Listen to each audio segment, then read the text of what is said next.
बिस्मिल्लाहिर्रहमानिर्रहीम। अस्सलाम वालेकुम।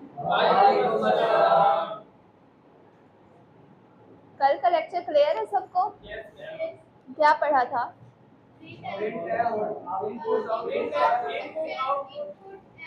कल हमने दो टॉपिक्स डिस्कस किए थे, प्रिंट एफ फंक्शन और फॉर्मेट स्पेसिफायर। प्रिंट एफ कौन सा फंक्शन है? बिल्ट इन फंक्शन है ना जी, बिल्ट इन फंक्शन है जो कि हमारी स्क्रीन पे क्या डिस्प्ले कराता है? आउटपुट। उसके अलावा फॉर्मेट स्पेसिफायर को डिस्कस किया था, वो क्यों यूज करते हैं? किसी वेरिएबल की वैल्यू शो कराने के लिए। नेक्स्ट टॉपिक है आपका स्कैन एफ। स्कैन एफ का मतलब है यूजर से इनपुट लेना, ठीक है। यूजर से इनपुट लेके उसे वेरिएबल के अंदर स्टोर कराना होता है, ठीक है। जब भी हमें जरूरत पड़ेगी हम यूजर से इनपुट ले सकते हैं, ठीक है। इसमें आपने करना क्या है? Take input from user, user से इनपुट लेते होते हैं, ठीक है। जैसे कल मैंने एक एग्जांपल दी थी, जैसे आप कोई भी सॉफ्टवेयर लॉगिन करते हो, आप यूजर हो तो इनपुट दे रहे हो। जिसने वो सॉफ्टवेयर फेसबुक का बनाया है उसने स्कैन एफ यूज किया हुआ है, इसलिए आपको ये मौका मिलता है कि आप अपना नेम एंटर करें। तो आप लोग क्या दे रहे हो? इनपुट दे रहे हो। किसकी वजह से? स्कैन एफ की वजह से, ठीक है। स्कैन एफ क्या करता है? यूजर से इनपुट लेने के लिए काम करता है, ठीक है। इसके अलावा आपकी एक एग्जांपल है बुक के अंदर। फॉर एग्जांपल इसमें दो पार्ट्स होते हैं। पहला पार्ट आपका होता है, मैं स्कैन एफ लिखने का तरीका बता रही हूँ, उसमें फॉर्मेट स्पेसिफायर यूज करते हैं पहले पार्ट में। फॉर्मेट स्पेसिफायर तो यूज करेंगे ना, ताकि हमारा जो वैल्यू है वो वेरिएबल के अंदर स्टोर हो। जो वैल्यू यूजर एंटर करेगा वो वेरिएबल के अंदर स्टोर तो होगी, इसलिए फॉर्मेट स्पेसिफायर यूज करते हैं स्कैन एफ के अंदर। दूसरा पार्ट होता है आपका एम्परसेंड का पार्ट। ये जो साइन होता है इसे बोलते हैं एम्परसेंड। एम्परसेंड का साइन यूज करते हैं वेरिएबल के लेफ्ट साइड पे, इसके बाद आपका वेरिएबल का नेम आता है। अब आते हैं हम अपनी एग्जांपल की तरफ। स्टार्ट प्रोग्राम कहाँ से होता है? Hash include stdio dot h, उसके बाद wide main function, curly braces में मैं कोई भी वेरिएबल ले लेती हूँ, ग्रेड। उसके बाद क्या आ गया मेरा? सेमीकोलन। हर स्टेटमेंट के लास्ट में आपने क्या लगाना होता है? सेमीकोलन। उसके बाद मैं क्या कर रही हूँ? स्कैन एफ का फंक्शन यूज कर रही हूँ। देखिए मैंने दो पार्ट्स बताए, पहले आप फॉर्मेट स्पेसिफायर यूज करोगे। फॉर्मेट स्पेसिफायर किसका यूज करोगे? तो सी आ जाएगा, ठीक है। उसके बाद क्या यूज करोगे? एम्परसेंड। एम्परसेंड के बाद वेरिएबल का नेम। वेरिएबल का नेम क्या है? ग्रेड। ये क्या होगा? अब आगे आपकी आउटपुट यहाँ पे क्या शो होगी?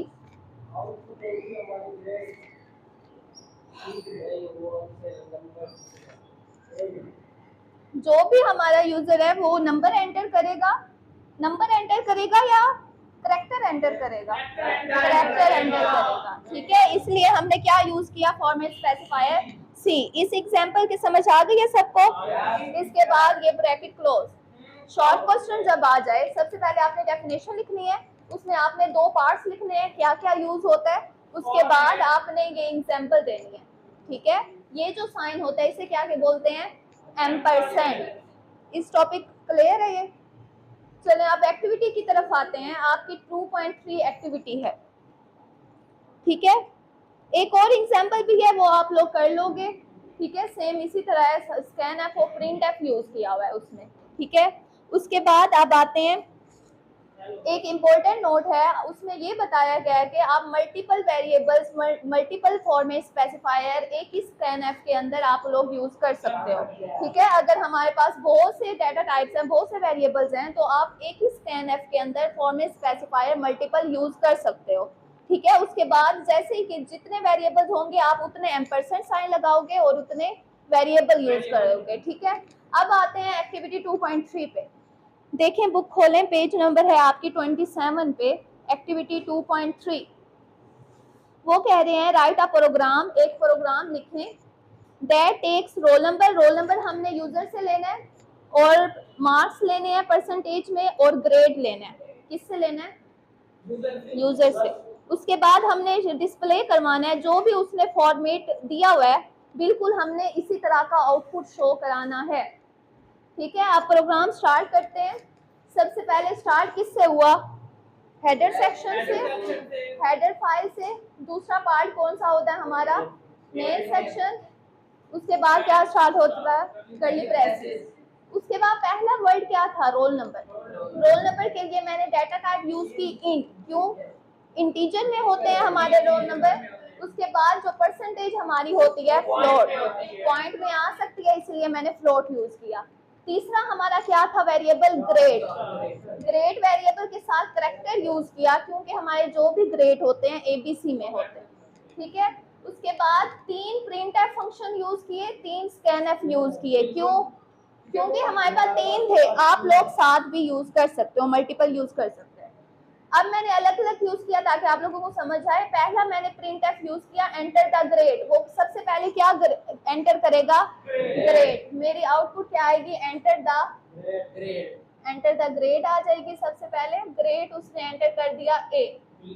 उसने एंटर किस तरह किया? क्योंकि हमारा यहाँ पे स्कैन एफ यूज हो रहा होगा।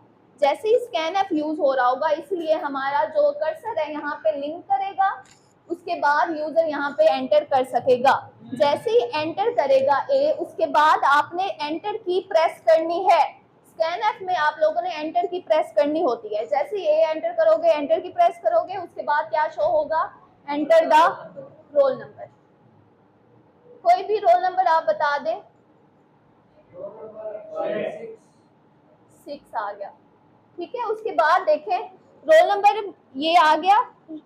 उसके बाद स्कैन एफ की वजह से मैंने रोल नंबर एंटर किया। उसके बाद क्या आएगा? Enter the percentage.